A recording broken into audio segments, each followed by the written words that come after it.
Hello अस्सलाम वालेकुम। मैं जरा आया है डॉक्यूमेंट का काम से थोड़ा जिहा ते साडी पिंड दी बाहर है काफ़ी तुसीं मेरे पहले भी इत्थे व्लॉग देखे होने ने तकरीबन 3-4 व्लॉग मैं इत्थे बनाए ने ते ठीक है ते असी अल्हम्दुलिल्लाह मुसलमान अल्लाह दा लख हज़ार बारी शुक्र है। असी शराब वगैरह यह चीज़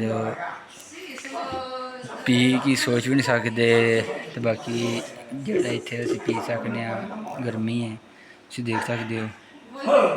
और इन्ना सोडा लैमन सोडा जिन्होंने कहने असी ठीक है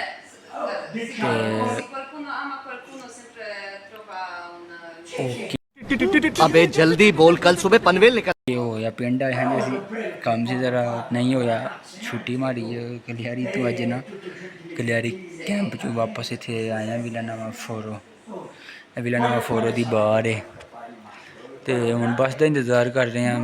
बार वाली अच्छी है तकरीबन 3 घंटे हो गए मैंने इतने बैठे हैं ठीक है ना। तो इन्हों का ना काफ़ी बार का बड़ा अच्छा सिस्टम है एक दे दो चीज़ लैके खा पी के बैठे रहो पाँव सारा दिन ही। पावर बैंक भी ख़त्म हो गया ही पावर बैंक भी चार्जर लाया है तो अच्छी है काफ़ी टाइम गुजारिया इतने। बाकी नमान हसन अज नहीं आए वो कम तो गए ने ते कसम आया ते चेक करो सोडे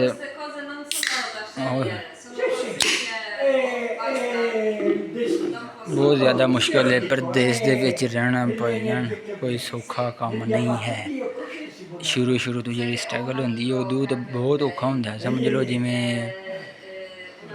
एक रेगिस्तान दे विच ना तुसी कोई फसल लाने की खेती बाड़ी करते हो फसल लाते हो एक बियाबान जाड़ रेगिस्तान होंगे जिथे पानी भी नहीं जाता।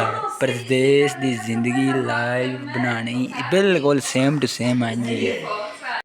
जोर जोर से बोल के लोगों को स्कीमें बता दे ठीक है तो बाकी अगर तुम चाहते हो अच्छी जमीन बनानी काश्त करनी जिन्नी तुसी तो उन्नी तो मेहनत भी उन्नी करनी पैंदी है ठीक है। जिंदी तुसी फसल चाहते हो जिंदा फल चाहते हो अल्लाह की दातां दी मेहनत तू कर तो कामयाबी नाकामयाबी मेरे हत्थ च साढ़े हत्थ च इंसान के हत्थ च सिर्फ अल्लाह ताला ने मेहनत दी है ठीक है। तो कामयाबी नाकामयाबी सिर्फ अल्लाह की ज़ात को है मेहनत च शक ना करो छड्डो तो कामयाबी अल्लाह की ज़ात देने वाली है। तो आ जाओ जिन्हें जिन्हें भाजन सोडा पीना बहुत ज़्यादा गर्मी है तो लव यू थोड़ा सारे।